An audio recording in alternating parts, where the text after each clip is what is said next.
Welcome to me TV news. Kavali rural మండలం పెద్దపట్టపు పాలెం గ్రామంలో శ్రీ శ్రీ శ్రీ పెద్ద పార్వతమ్మ తల్లి జాతర మరియు శ్రీ సీతారాముల స్వామి వారి గ్రామ తిరునాళ్ల కార్యక్రమంలో కావలి ఎమ్మెల్యే దగ్గుమాటి వెంకటకృష్ణారెడ్డి గారు పాల్గొన్నారు.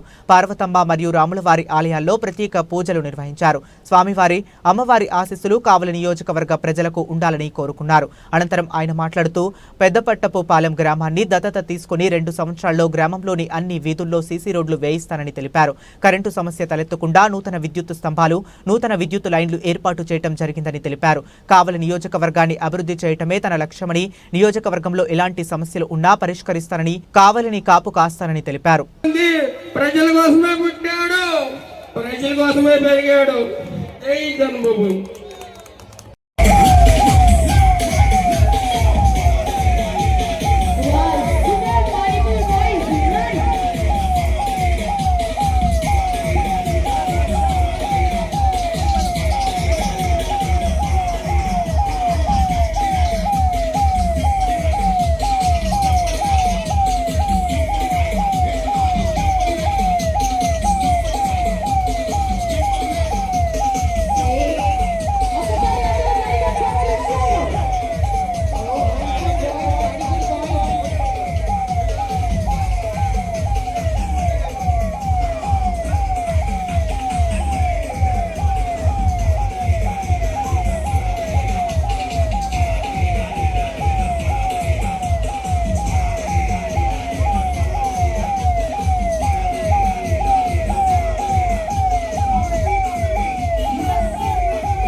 ఆ పార్వతీదేవి ముందు మనందరూ కూడా ఒక్కసారి గుండెల మీద చేసి ఆలోచించాలి.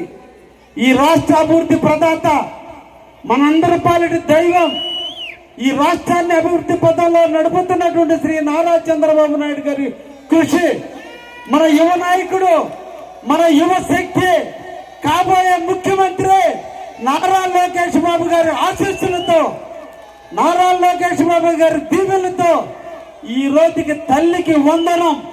ఎంతమంది బిడ్డలుంటే అంతమంది బిడ్డల అకౌంట్లో చెప్పినట్టుగా వేసిన ఏకైక నాయకుడు మన లోకేష్ బాబు. అందుకే మన అందరం ఒకటి కోరుకోవాలి. అతి తొందరలో మన లోకేష్ గారు ముఖ్యమంత్రి కావాలని మనం కోరుకోవాలి. ఈరోజు మంత్రిగా ఉంటేనే తల్లికి వందనం చేస్తే, రేపు ఆయన ముఖ్యమంత్రి అయిన నాడు ఈ రాష్ట్రానికి వందనం చేస్తాడు.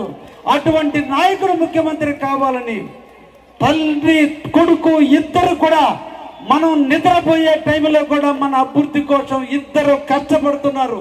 వాళ్ళిద్దరు ఎప్పుడు కూడా ఆయురారోగ్యాలతో ఉండాలని, ఎప్పుడు మన మీద వాళ్ళ చల్లని చూపు ఈ రాష్ట్రం మీద ఉండాలని మనందరూ కూడా మనసారా కోరాలి. వారి మీద కృతజ్ఞతతో ఉండాలి. చెప్పినట్టు ఎలక్షన్ ముందు ఏ విధంగా అయితే చెప్పాడో అదే చెప్పిన విధంగా ఈ రోజు ప్రతి ఒక్కరికేసి రుణం తీర్చుకున్న మహానుభావుడు ఎవరున్నారంటే అది చంద్రబాబు అని సందర్భంగా మీకు తెలియజేస్తున్నా. ఇదే నెలలో కొద్ది రోజుల్లో మళ్ళా రైతుల పార్టీ వరంగా మారబోతున్న అన్నదాత సుఖీభవ కింద 20,000 రూపాయలు 3 విడతలుగా వేసే కార్యక్రమం కూడా సూపర్ 6 లో చెప్పినట్టుగానే ఇదే నెలలో మళ్ళా మీ అకౌంట్లోకి డబ్బులు రాబోతున్నాయి అని కూడా మీకు తెలియజేస్తున్నా. ఇంకా నా విషయం, నేను మొట్టమొదట ఎమ్మెల్యేగా టిక్కెట్కి పోటీ చేసిన నాడు ఈ గ్రామానికి విచ్చేసినప్పుడు అందరూ కూడా నన్ను సాదరంగా ఆహ్వానించారు. ఎప్పుడు కూడా ఈ ఊర్లో మెజార్టీని ఇచ్చారు. అందుకే మీ అందరికి ఒక మాట ఇస్తున్నా, ఈ ఊరిని దత్తత తీసుకున్నా ఈ ఊరు మొత్తం, ఈ పంచాయతీ మొత్తం రాబోయే 2 సంవత్సరాల కాలంలో సిమెంట్ రేటు లేని గొంది, కరెంటు పైపు లేని పరగంటు లేని గొంది, నీటి ట్యాపు లేని గొంతు లేకుండా ఈ 3 పూర్తి చేసి మళ్ళా మీ ముందుకు వస్తానని కూడా మీకు మాటిస్తున్నా. మన బిడ్డలకు అందరికి అదృష్టం వరించబోతుంది. అందుకనే ఈ రోజుకి తల్లి వందనం కింద మన బిడ్డలందరినీ మనం చదివించుకుందాం. అతి తొందరలో మన దగ్గరలోనే ఇండస్ట్రీస్ రాబోతున్నాయి. మన బిడ్డలందరికీ ఉద్యోగాలు చూసే బాధ్యత కూడా మీ బిడ్డగా, మీ ఇంటి బిడ్డగా, ఈ కావలి బిడ్డగా, కావలి ఎమ్మెల్యేగా నేను మీకు హామీ ఇస్తున్నా. తప్పకుండా నెరవేర్చి తీరుతానని కూడా మాటిస్తున్నా. అందుకనే పెద్దపట్ట పాలెం ఇక్కడ బిట్టు 2 దగ్గర నుంచి లాస్ట్ వరకు కూడా ఈ గ్రామాలన్నీ అభివృద్ధి చేసేందుకు ఇక్కడ ఫారెస్ట్ లో ఉన్నటువంటి వాళ్ళందరూ కూడా ఇల్లు కట్టుకోవడానికి ఇబ్బంది పడుతుంటే అన్నిటి పరిష్కారం చేసి తప్పకుండా ప్రతి ఒక్కరు ఇల్లు కట్టుకునేటట్టుగా కూడా చేస్తారని మీకు మాటిస్తూ, మీరు ఆనందంగా ఉన్న టైంలో ఇంతమందిని చూసే భాగ్యాన్ని కల్పించిన పెద్దపట్టపాలెం పెద్ద కాపులు అందరికీ కూడా ధన్యవాదాలు తెలియజేస్తూ, నన్ను ఆహ్వానించిన మా తెలుగుదేశం పార్టీ, జనసేన, బీజేపీ నాయకులందరినీ కూడా పేరు పేరును ఆహ్వానిస్తూ ఆ పెద్ద పార్వతమ్మ గారి ఆశీస్సులు, శ్రీరాముని ఆశీస్సులు ఈ గ్రామానికి మిండుగా ఉంటాయి. కాపు కాచుకునే వ్యక్తిగా నేను ఎప్పుడు మీకు కాపరాగా అండగా ఉంటానని కూడా మాటిస్తూ సెలవు తీసుకుంటున్నా. ధన్యవాదాలు. అందరికీ కూడా ఆ శ్రీరాముని ఆశీస్సులు, పెద్ద పార్వతమ్మ గారి ఆశీస్సులు ఈ పెద్దపట్ట పాలానికి నిండుగా ఉండాలని, ఈ పంచాయతీలో ఉన్న యువత ఎప్పుడు ఆనందంగా ఉండాలని, ఆ గంగమ్మ తల్లి దీవెనలు మీకు ఎప్పుడు ఉండాలని, గంగమ్మని నమ్ముకుని, సముద్రాన్ని నమ్ముకుని నిరంతరం కూడా మనం ఎంతో మందికి అన్నాన్ని, ఆహారాన్ని అందించేందుకు నిరంతరం సముద్రం మీద వేటాడి కొన్ని లక్షల మందికి ఆహారాన్ని అందింపజేస్తున్న గంగపుత్రులందరికీ కూడా నమస్కారాలు తెలియజేస్తూ,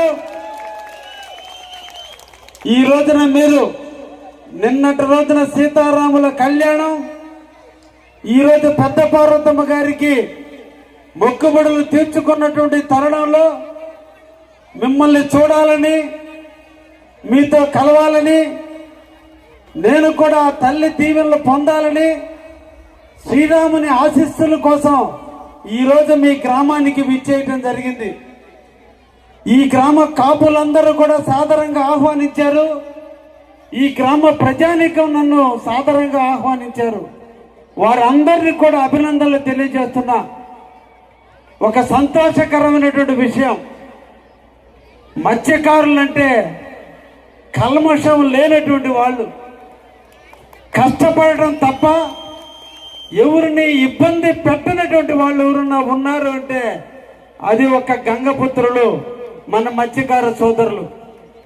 వాళ్ళు అనుకున్నటువంటిది నెరవేరాలని ఎప్పుడు కూడా కష్టపడతారే తప్ప ఏ ఒక్క రోజు కూడా ఎదుటి వ్యక్తులను ఇబ్బంది పెట్టాలని మనస్తత్వం లేనటువంటి వాళ్ళు మీరు.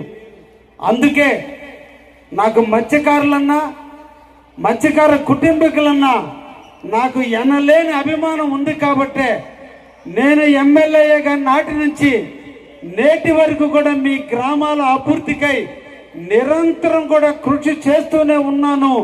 భవిష్యత్తులో కూడా ఇంకా చేస్తూనే ఉంటానని కూడా మీకు అందరికి కూడా మాటిస్తున్నా. ముఖ్యంగా మత్స్యకార గ్రామాలు సముద్రపు ఒడ్డున ఉంటే కరెంటు తీగలన్నీ తెగిపోతుంటే, ఇళ్లలో కరెంటుకి ఇబ్బందులు ఏర్పడుతుంటే, ఈ గ్రామాల కోసం మీరు గెలిపించిన మీ ఎమ్మెల్యే, మీరు గెలిపించిన ఈ కావ్యకృష్ణారెడ్డి మీకోసం అసెంబ్లీలో కరెంటు తీగలు లేకుండా ఇబ్బందులు పడుతున్న మా మత్స్యకార సోదరుల కోసం మొట్టమొదట మా సముద్ర పొట్టున అన్నిటికీ కరెంటు ఇవ్వమంటే ఈ రోజున చెన్నైపాలెంతో స్టార్ట్ అయ్యి ఈరోజు ముఖ్యంగా అన్నగారి పాలెం పూర్తిగా ఈరోజు కరెంటు వేయటం జరిగింది. తుమ్మలపేట నుంచి కూడా వేసుకుంటూ వస్తున్నారు. కొన్ని గ్రామాలు ఇక్కడ కూడా తొందరలోనే ప్రారంభించి రాబోయేటువంటి 2-3 నెలల్లోనే ఏ ఒక్క రోజు కూడా కరెంటుకి ఇబ్బంది లేకుండా చేసేటువంటి కార్యక్రమాన్ని మీకు స్వీకారం చుట్టాననే విషయాన్ని కూడా మీకు అందరికి కూడా తెలియజేస్తున్నా.